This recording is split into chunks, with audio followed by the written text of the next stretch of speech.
Hola amigos, bienvenidos a un vídeo más sobre este canal de superación intelectual. Hoy vamos a hablar de un tema que es de una extraordinaria complejidad, que es el tema de la ética, si los superdotados tienen un tipo de ética específica, especial, cómo es la ética de las personas que no son superdotadas, de los terrícolas, y por qué a veces llegamos a conflictos éticos profundos con nuestro entorno y de alguna forma cómo resolverlos. Para poder abordar este tema una vez más voy a recurrir pues a mis reflexiones que vengo realizando desde hace mucho tiempo, a mi experiencia a lo largo de estos años desde la detección, a mi experiencia previa a la detección, a la experiencia de familiares, de amigos, de miembros de las asociaciones, pero sobre todo también voy a tratar de darle un marco conceptual a este tema que es de extraordinaria complejidad, y para ello me voy a basar en el libro de Don Ambrose y Tracy Cross sobre moralidad ética y mentes dotadas. Es un libro que realmente ha sido revelador para mí. Pensaba leérmelo entero, tratar de resumirlo y explicarlo en un solo vídeo, pero me he dado cuenta que es imposible. El tema es de tal calado y tan complejo que me va a obligar a usar otro enfoque. Y el enfoque que voy a usar, que creo que es el correcto, el más práctico, es que iremos comentando algunos de los aspectos o capítulos de este libro que considero de especial relevancia. Recomiendo su adquisición y lectura y los iremos ejemplificando, aderezando con experiencias personales para explicar bien, bueno, pues todos los aspectos que yo creo de gran calado que tiene el tema de la ética. Por supuesto, creo que no hace falta explicar la diferencia entre ética y moral. La ética es una construcción más bien de tipo personal, en lo que uno hace una extracción de lo que está bien y mal, a título principalmente personal, y la moral es la puesta en práctica, sobre todo a nivel social, de dicha ética. Como muchas veces tendemos a usar los dos términos como sinónimos, aunque realmente no lo son, pero están relacionados, ruego disculpas de antemano si en algún momento confundo ambos términos.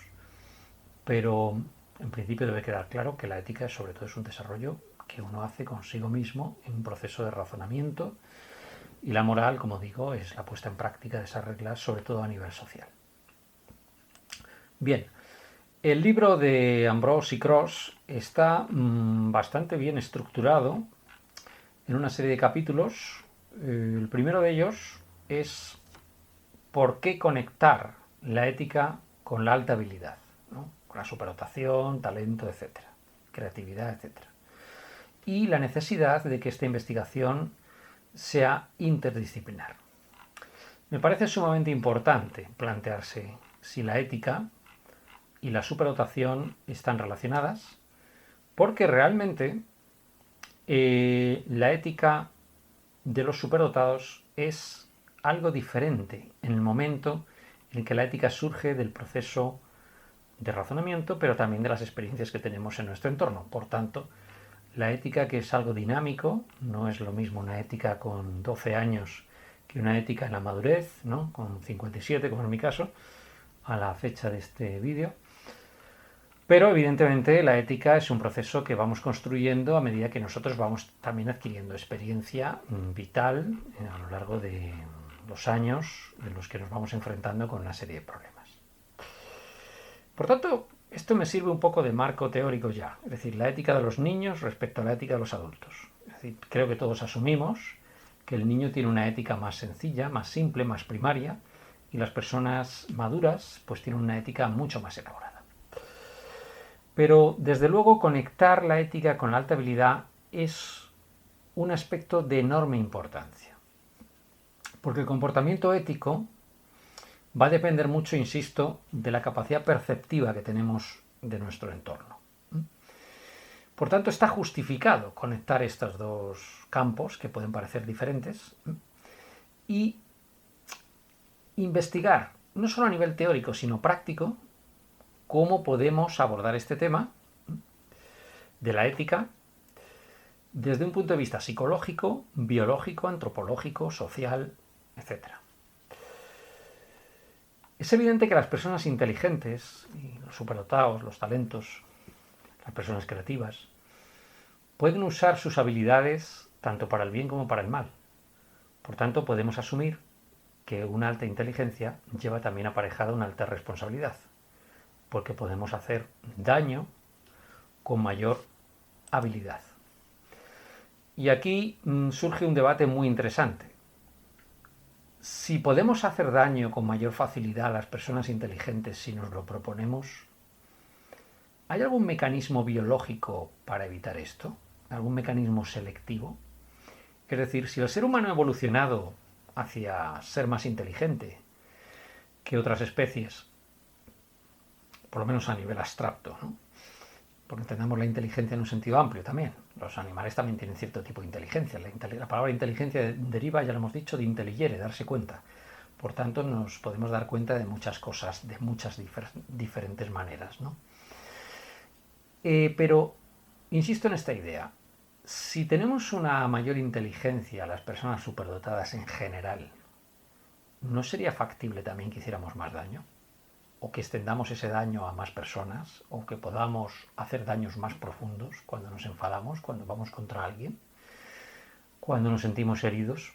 Esto plantea un problema de enorme influencia social también. Y es el problema de que si a las personas superdotadas no le enseñamos ética o no desarrollamos sus habilidades éticas, podríamos estar generando una sociedad de auténticos monstruitos. Por tanto, este tema también tiene una importancia aplicada, no solamente filosófica.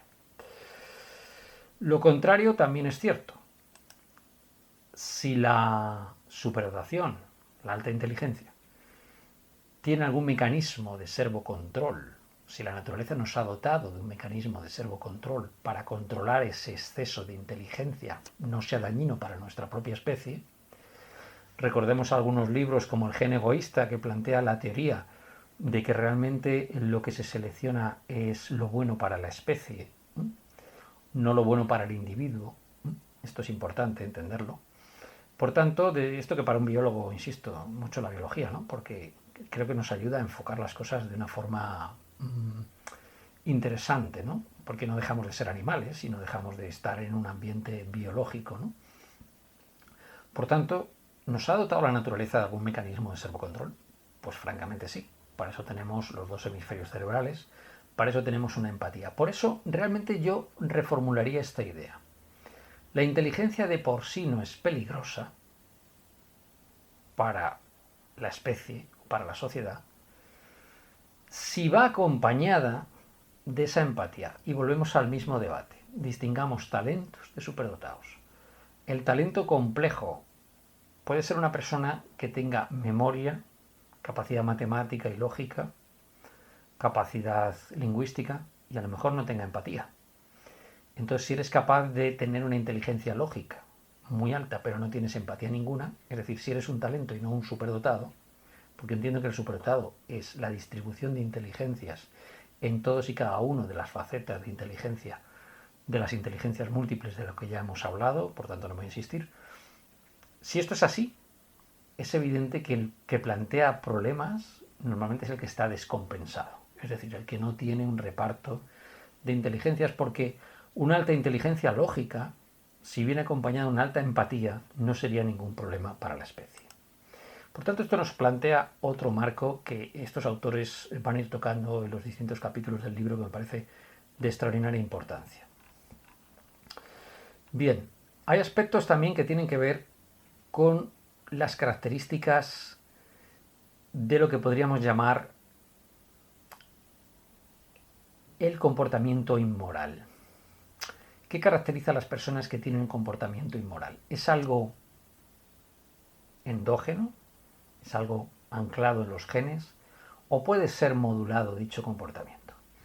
Una vez más, echa uno mano del banco de memoria, de esa memoria a largo plazo que tenemos los superdotados innumerables lecturas que nos vamos acordando, porque he conocido gente que lee muchísimo, pero que no se le queda nada, parece aparentemente que no se le queda nada. Recuerdo haber leído un libro llamado Australia, en el que hablaba precisamente de cómo surge este país, continente, y miembro de la Commonwealth, sigue siendo. Y bueno, creo que lo que llama la atención de Australia es que siendo un país, como todos los países, tendrá sus conflictos, pero relativamente evolucionado, relativamente moderno, relativamente pacífico, fue formado por exconvictos. Por tanto, si estos exconvictos, porque ustedes saben que Australia fue un penal del Reino Unido, de la Gran Bretaña, ¿no? de Inglaterra, ¿no? Sobre todo, si este país formado de delincuentes, además delincuentes que eran peligrosos, o sea, que no querían que estuvieran en las islas para que se pudieran escapar, ¿no? Se los llevaron fuera. Es decir, no era el que había robado una gallina, era realmente el que violaba, el que asesinaba, ¿no? Eran delincuentes peligrosos los que se llevaron a las colonias australianas. Si la maldad está anclada en los genes, Australia sería una nación de delincuentes, y no parece que lo sea. Por tanto, esto nos plantea un problema de reflexión también. ¿La ética en general está anclada en los genes? ¿O se va educando? ¿O es una cuestión perceptiva? ¿O puede haber una ética que no sea apropiada a nivel social? Comportamiento inmoral, por tanto. Fruto de circunstancias y se puede redimir al delincuente. Bueno, como todo, las posturas extremas, pues son eso, imperfectas. Es evidente que hay delincuentes que no tienen redención y es evidente que hay delincuentes que pueden ser circunstanciales. También recordemos el contexto en el que se forma el país de Australia como penal, que es un contexto bastante turbulento a nivel social dentro del propio Reino Unido. Bien, por tanto, el libro nos va a plantear un poco todo este tipo de cuestiones y también nos plantea hasta qué punto tiene que ver los regímenes políticos en la ética y cómo ésta fluctúa según, por ejemplo, el índice democrático en los distintos países. Es evidente que es mucho más fácil ser una persona ética en ciertos países que en otros. Si tú te tienes que, para ser ético, te tienes que oponer a una situación de dictadura, pues evidentemente las personas que tienen una alta sentido de la ética van a caer como moscas en las dictaduras. Kazimierz Dabrowski, el desarrollador de la teoría de las inteligencias, de las sobrecitabilidades, comentaba, precisamente atendiendo a los niños durante el gueto de Varsovia, de la Segunda Guerra Mundial, comentaba que precisamente las personas más inteligentes, con mayor sentido de la ética, eran los primeros que caían en los campos de concentración. Por tanto, sí que parece evidente que la inteligencia tiene bastante que ver con la ética, que es lo que nos plantea estos autores. ¿Tiene algo que ver aquí los grupos étnicos, la moral religiosa, etcétera? Pues evidentemente también. Lo que se considera en algunas sociedades como pernicioso, en otras puede no serlo. Yo comentaba en un vídeo anterior cierta costumbre de los lapones que me llamó mucho la atención en Finlandia, en el que las mujeres toman la iniciativa en las relaciones sexuales. No expliqué mucho por qué viene esa costumbre. Sí que expliqué que era de origen lapón, me lo explicó un médico finlandés en un viaje, pero voy a explicarlo un poco más. Resulta que, bueno, imaginemos Laponia, imaginemos el clima que tiene Laponia, e imaginemos un pastor de renos, alguien que transporta rebaños de renos durante épocas de frío intenso, durante muchos meses, en medio de la nada, en un territorio que además está muy poco poblado. Recuerdo cuando estuve en Finlandia que vi en el centro donde estuve un gráfico sobre la densidad de población en la zona de Rovaniemi, concretamente, que era donde yo estuve, en un congreso internacional. Me llamó la atención el hecho de que en los últimos, estoy hablando del año 2010, o sea, ya ha pasado bastante tiempo, no sé, esto habrá evolucionado, insisto, pero del 2000 al 2010 la población en esa zona prácticamente no había fluctuado e incluso había disminuido. Es evidente que las condiciones climáticas tienen mucho que ver en eso. Bueno, ahora imagínense ustedes que son pastores de reno y que tienen que moverse por todo el territorio norte en épocas pretéritas, siglo XVIII, siglo XIX, etcétera. Bueno, pues se consideraba que el pastor de renos hacía una función social y por tanto las mujeres de los poblados se ofrecían al pastor y sus maridos lo veían correctamente. Esa actitud en una sociedad, por ejemplo, de cuáqueros o de mormones, no sería aceptada, evidentemente. Por tanto, la ética tiene, y la moral, como expresión de la ética social, tiene mucho que ver con las costumbres, obviamente, culturales y con las creencias religiosas, evidentemente. Pero veremos en capítulos posteriores de este libro, que iremos analizando con cierto detalle, cómo realmente hay varias dimensiones en la ética. Una puede ser cultural, pero la otra es perceptiva, la otra es según la motivación que tenemos, etc. La ética es algo bastante más complejo de lo que podemos pensar, ¿no? Por tanto, tenemos que hay una ética que depende de la moral religiosa, de la idea cultural que tengamos o de la tradición cultural, pero también va a depender mucho del grado de responsabilidad social que nosotros nos damos a nosotros mismos.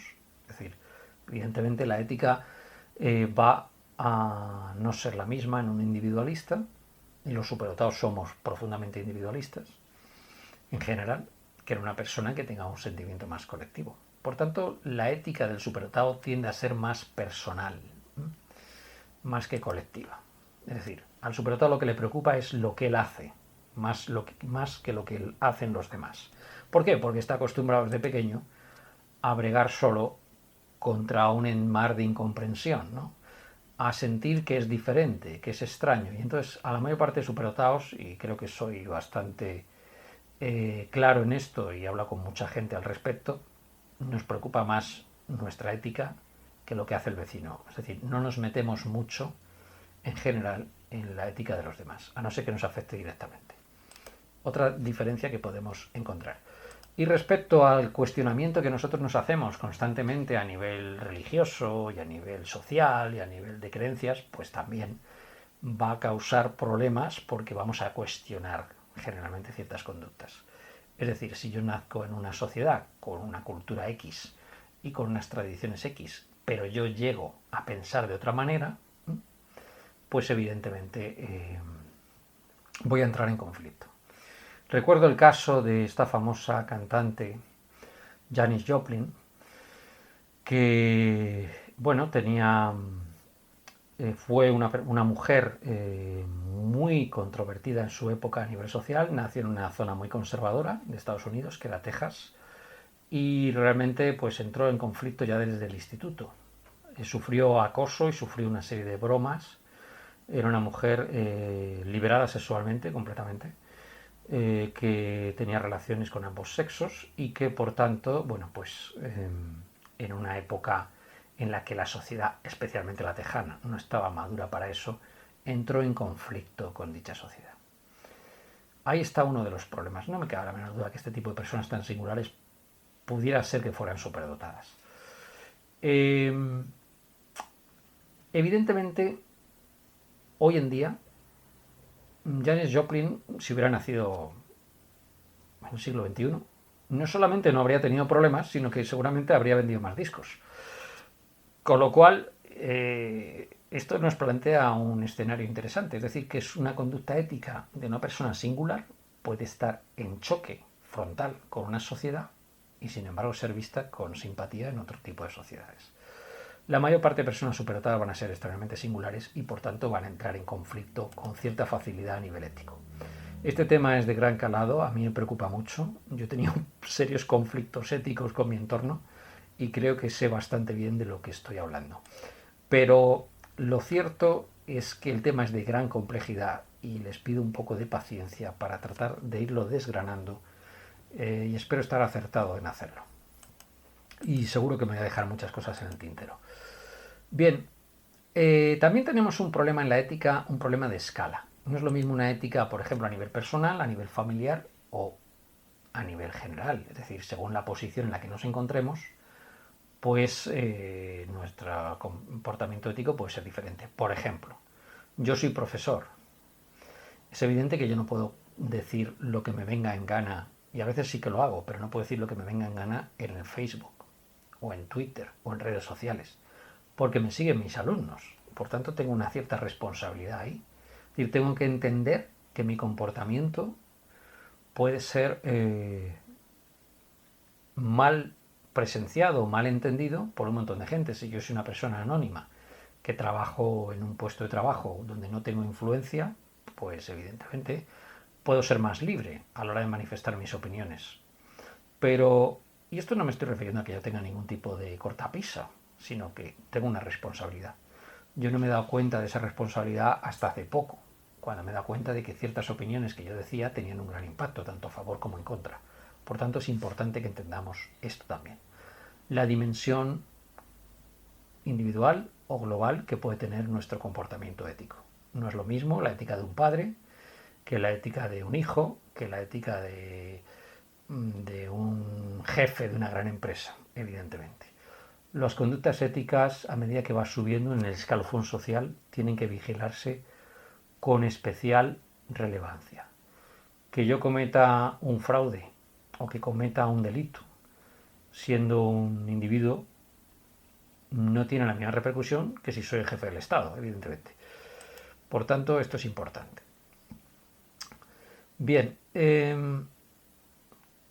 un aspecto importante también en la cuestión de la ética es la ejemplificación de dicha ética, que tiene un poco que ver con lo que hemos dicho antes. Por ejemplo, cuando ciertos activistas, como puede ser Mahatma Gandhi, de la no violencia, se comportan como se comportan, provocan cambios profundos en las sociedades. Lo mismo para lo contrario. Es decir, la mala conducta de ciertas personas puede provocar cambios realmente importantes. Por tanto, establecemos una serie de principios de las dimensiones que tiene la ética, sociales, personales, de si la ética de los superdotados es diferente o no. Y vamos a ir viendo algunas de las características que podemos ir desgranando. Una es que la ética, ya lo dijo Aristóteles, oscila entre extremos. Se considera la acción virtuosa como la acción equilibrada entre los extremos. Esta se denominó la media dorada, y en el budismo tiene un correlato que es el camino del medio, que dijo Buda. Buda, haciendo meditación, escuchó un barco pasar. Esto lo explica en la película de la vida de Buda, de Siddhartha. Lo explica cuando está, como digo, haciendo meditación y pasa un barco y oye Buda como el capitán del barco, el remero del barco, el remero jefe, si se puede decir así, le dice a las personas que están en el barco que la vela no puede tensarse mucho ni poco, porque si la tensas mucho no recoge suficiente aire y si la tensas poco no empuja el barco. Por tanto, ahí Buda le entró un poco esta idea de la vía del medio. Recomiendo que se vea esa película. A mí me atrae mucho el tema del budismo, como ya les he dicho. De las religiones orientales creo que son muy interesantes de confrontar con las occidentales, y efectivamente esta es una idea también del budismo, que es la vía del medio. Otro aspecto de la ética es si la ética, y la moral en concreto, es una cuestión de intuición o de imposición. Es decir, estamos obligados a adoptar ciertos comportamientos porque lo dice esa moral social, o por el contrario somos intuitivos. Bueno, yo creo que esto depende mucho de quién estamos hablando. En el caso de los superdotados yo me guiaría más por la intuición. Los superdotados estamos constantemente cuestionándonoslo todo, hasta nuestras propias creencias. ¿Por qué? Porque tenemos un proceso reflexivo constante y entonces estamos siempre intentando ver, analizar las cosas ver si nos estamos equivocando, si se equivoca el otro. Esa capacidad analítica la llevamos de serie y es algo natural en nosotros. Por tanto, esto implica que las imposiciones morales van a ser difícilmente aceptadas. Por tanto, yo confío más personalmente en la intuición y creo que la mayor parte de superdotados funcionan así. Es decir, intuyen que algo es ético o no según las circunstancias del momento. Esto se parece un poco a la moral de la ocasión que decía un filósofo griego llamado Protágoras, que hablaba sobre este tema. Matar a una persona, evidentemente, y ponía este ejemplo, matar a una persona es malo. Es evidente que si voy por la calle y apuñalo a alguien, estoy cometiendo un delito y una falta de ética y además de moral. Pero ¿qué pasa si esa persona entra en mi casa? La ley dice, en España, que yo no puedo defender a mi familia. Pero no creo que nadie, ante una situación así, dudara ni un segundo en defender a su familia frente al ataque de alguien que entra en tu domicilio con ánimo de matar a algún miembro de tu familia. Por tanto, evidentemente, ante un caso de defensa propia, pues a lo mejor uno choca contra la moral y, sin embargo, uno sentiría por dentro que ha hecho lo correcto. Por tanto, ese sentir por dentro de que hacemos lo correcto, yo creo que es la mejor guía para un superdotado para entrar en el campo de la ética. Bien, otro aspecto que toca el libro, que es importante, es en qué medida la ética depende del grado de desarrollo de la persona. Ya lo hemos dicho, la ética de un niño pequeño no es la misma que la ética de un adulto, pero también entre adultos depende del estado de desarrollo. Si recurrimos una vez más a la pirámide de Maslow, ¿verdad?, que nos explica un poco que a medida que una persona evoluciona psicológicamente e intelectualmente, va teniendo unas necesidades cubiertas, va evolucionando hacia búsqueda de la realización en aspectos más globales o más intrínsecos del ser humano, más espirituales, ¿no? Pues evidentemente la ética de una persona que está pasando hambre no es la misma ética que la de una persona que tiene las necesidades cubiertas, evidentemente. Si yo tengo que robar para, bueno, pues alimentar a mi familia, pues evidentemente creo que lo haría. Pero robar, si tengo las necesidades cubiertas, pues evidentemente no lo haría. Por tanto, la misma conducta, vuelvo a repetir, puede ser ética o no, pero también según el grado de desarrollo de esa persona a nivel social, a nivel económico y a nivel psicológico, evidentemente. No pidamos la misma ética a una persona que no se plantea nada en la vida que a una persona que reflexiona constantemente. Por tanto, la ética, insisto, tiene mucho que ver con la inteligencia. Bien, todos estos aspectos de la ética, y sobre todo si la ética, ya hemos hablado, tiene que ver con la evolución humana, y yo creo que sí, a medida que evolucionamos biológica y psicológicamente y socialmente, nuestra ética es más elaborada. Todos estos aspectos son tratados en este libro, creo que de una forma bastante exhaustiva. También un aspecto que no hemos tocado, y es si la ética tiene que ir siempre en contra del interés propio, es decir, tiene que estar basada en la sociedad o basada en nosotros mismos, o si la ética tiene una dimensión abstracta, es decir, el comportamiento ético es siempre una cuestión reflexiva o es una cuestión práctica, ¿no? Yo creo que una vez más los extremos pues son perniciosos, es decir, es evidente que nosotros reflexionamos sobre las experiencias que tenemos y también esas reflexiones nos llevan a actuar de cierta manera y adquirir otras experiencias. Por tanto, la ética tiene mucho que ver también con el sentido práctico que nosotros tenemos. Y también tenemos que ver en el aspecto de la ética un poco las características que tienen los superdotados en general respecto a las personas no superdotadas. Yo en general lo que he visto en las personas no superdotadas, y además de inteligencia media o incluso baja, es que tienen algunas características éticas que me llaman mucho la atención. Una de ellas es lo que podríamos llamar una absoluta falta de capacidad reflexiva. Es decir, ellos muchas veces no se plantean ni siquiera si lo que están haciendo tiene una repercusión ética o no la tiene. Para ellos la vida se basa en satisfacer sus necesidades vitales primarias, sus intereses, y no se plantean nada más. Esto nos lleva a un curioso conflicto, y es el hecho de que la mayor parte de gente primaria, de gente muy materialista, piensa que los superdotados son tontos por no seguir sus propios intereses. La mayor parte de personas terrícolas no se dan cuenta que actuando de esa manera tan práctica para ellos, al final tienen más problemas de los que ellos esperan. He visto a lo largo de mi vida ejemplos innumerables de esto que digo. Por ejemplo, una persona trata de engañarte y no se da cuenta que al tratar de engañarte lo que ha conseguido es que tú no vuelves a colaborar o a trabajar con él el resto de tu vida, ¿no? Por tanto, ha salido perjudicado. Es decir, te ha engañado, ha conseguido 100 cuando podría haber conseguido 10 a lo largo de 100 años. Es decir, hubiera sido 1000, ¿no?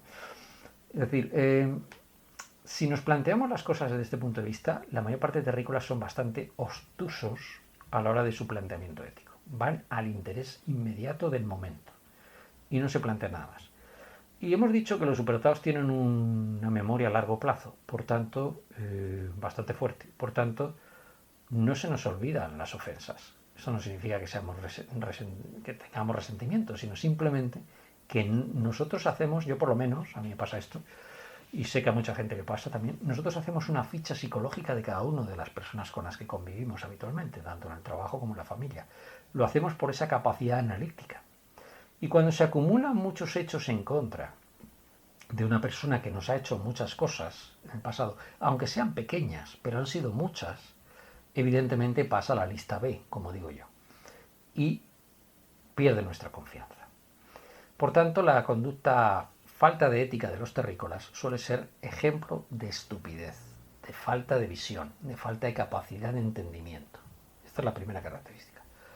La segunda característica que yo diría de la mayor parte de terrícolas de gama media-baja, a nivel cognitivo me estoy hablando, aunque suena muy prepotente lo que estoy diciendo, es una realidad, es la asimetría. Ellos no se aplican a sí mismos las reglas que aplican a los demás. Esto es muy llamativo, ¿no? He visto, sobre todo en los ambientes de trabajo, me ha llamado mucho esto la atención. No es que fulanito habla mal de mí y luego vas tú y hablas mal de todo el mundo. Entonces, este tipo de conducta a mí me ha resultado siempre muy chocante, ¿no? Ellos siguen sus reglas, pero aplican otras reglas a los demás. Yo creo que a los superdotados les pasa casi al revés. Como son extrañamente individualistas, se plantean muchas veces si lo que están haciendo es correcto o no correcto y pasan de los demás. Es decir, a mí particularmente me importa un carajo, lo digo así de claro, lo que hagan los demás mientras no me afecte directamente. Yo no ando diciéndole a la gente lo que tiene que pensar, lo que tiene que creer, cómo se tiene que comportar con Hacienda, etc. Evidentemente, si alguien defrauda a Hacienda, me está perjudicando porque está pagando menos impuestos. Pero yo no ando diciendo a la gente, oye, no defraudes. Ahora bien, yo soy incapaz de aparcar en doble fila, por ejemplo. O ser incapaz de defraudar a Hacienda. Entonces, esto es así. Nosotros somos más duros con nosotros mismos que con los demás. Yo creo que a los terrícolas les pasa exactamente lo contrario. Son más duros con los demás que consigo mismos. Son extremadamente indulgentes consigo mismos. Son asimétricos, segunda característica, en su comportamiento ético. La tercera característica es que son inconstantes. Es decir, la ética para ellos es una cuestión puramente circunstancial. Es decir, la aplican cuando les conviene. Cuando no les conviene, no la aplican. Y se olvidan de la ética cuando los intereses del momento se lo muestran así, ¿no? Es decir, superficiales, asimétricos, inconstantes. Y hay otra característica que me llama siempre la atención. Buscan al grupo para justificar sus acciones. No, es que la gente hace esto. Recordemos los enormes casos de genocidio que ha habido en Europa. Por ejemplo, Radovan Karadzic, ¿no? Que se cargó a un montón de musulmanes, ¿no? Él estaba convencido que estaba haciendo lo correcto. ¿Por qué? Por el nacionalismo serbio. Es decir, por la pureza de la raza, por el desarrollo de mi país. Una vez más entramos en conflicto con los terrícolas. Los superdotados somos individualistas. Por tanto, no nos motivan mucho las causas globales. No nos ascribimos a movimientos generales. Somos nuestros directores de vida. Somos personas, no sujetos. Yo creo que lo que caracteriza a la mayor parte de superdotados es que son individuos, son personas, no son sujetos. Es decir, no son fichas en un tablero, no son clones, son individuos singulares. Lo he mencionado varias veces. Recuerdo en la asociación Mensa, cuando estuve, que nosotros nos reuníamos los viernes a tomar cervezas, un grupito que éramos pues entre 5 y 10, y mira que es difícil, pero es que cada uno era de un partido político diferente, o pensaba, o afín a un partido político diferente. Había gente socialdemócrata, comunista, liberal, regionalista, conservadora, de muy diverso tipo, y con posturas a veces extremas. Nunca discutimos sobre ese tema, porque creo que la mayor parte de superdotados tenemos muy claro que una cosa es lo que pensamos nosotros y otra cosa es lo que piensan los demás. Y no tratamos de imponer nuestro criterio en general a los demás. ¿Que hay excepciones? Sí, siempre hay excepciones. Pero en general no tratamos de imponer nuestro criterio a los demás. En mi casa en concreto, que somos 4, cada uno tiene un pensamiento político. Y muchas veces cuando a la hora de comer estamos viendo el telediario, surge un comentario y se disparan las réplicas y contrarréplicas y entramos en debates hasta que la situación puede encenderse demasiado y entonces se corta. Pero en principio los debates son interminables. Incluso dentro de mi familia hay una persona que le gusta mucho la carne, otra que no come carne, en fin. A la hora de comer, a la que no come carne se le pone un huevo, o se le pone un pescado, pero no le gusta comer carne. Acepta el pescado, pero no come carne. Y la otra no le gusta el pescado, en fin, entramos en una especie como de consenso. Yo creo que esto caracteriza también a los superdotados, es decir, tendemos al consenso porque, en general, no nos gusta que nadie nos mangonee, pero tampoco nos gusta mangonear a los demás, en general. Por eso es muy importante la relación entre superdotación y ética, porque si sale un superdotado perverso, y los hay, puede hacer mucho daño, evidentemente. Bueno, creo que hasta aquí el tema es extremadamente complejo. Creo que hasta aquí hemos explicado un poquito las características, como digo, de inconstantes, superficiales, bidireccionales, contradictorios, etcétera, que tienen los terrícolas, que no tenemos nosotros. Y todo esto está basado en la capacidad perceptiva que tienen los superdotados para entender el medio, en su capacidad de reflexión. Por tanto, sí que creo que tiene, como dicen los autores de este libro de moralidad, ética y las mentes superdotadas, Ambrose y Cross, creo que sí que tiene mucho que ver la superdotación con la ética. Vamos a irlo desgranando en los siguientes vídeos. Y una vez más, pido disculpas si me dejo cosas importantes en el tintero, porque es un tema de extrañamente complejo. Si te ha gustado este vídeo, te pido que le des al me gusta y lo extiendas en redes sociales. Vamos a intentar desengranar todos los aspectos que tienen que ver con la ética, porque me parece de suma importancia y que explica muy mucho la mayor parte de desencuentros que tenemos con nuestro entorno. Yo particularmente los tengo habitualmente por este tema. Por tanto, creo que es un tema especialmente relevante. Nada más, un saludo y nos vemos en la próxima entrega. Chao.